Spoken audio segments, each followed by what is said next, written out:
হাতে 50 টাকা বেশি দিয়ে কাউকে প্রতিদিন কেনা আমি কিনবো না। আমার একটা স্টুডেন্টও কিনতে পারে না।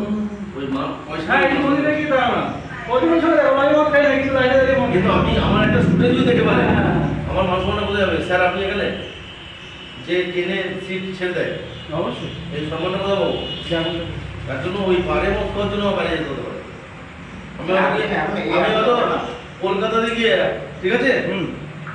মানে যেটা কাটা হয়ে যাবে 1000 টাকা খরচ করে চলে আসি। হ্যাঁ সেটাই বললাম একটা সিস্টেমের মধ্যে তো অবশ্যই থাকবে কলকাতায় গেলে আমি ধর্মতলা বারে মদ খাবোই বলে আমাকে বাকি দিনে কেউ উঠতে হবে না।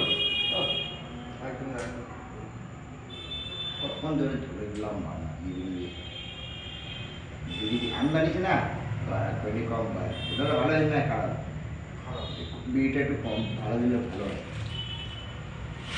ভালো না তো এখনকার করি যদি কেউ কোনোদিন যাস ধর্মতলায় শাহবাড়ি গিয়ে দুটো বিয়ার খেয়ে আসবে।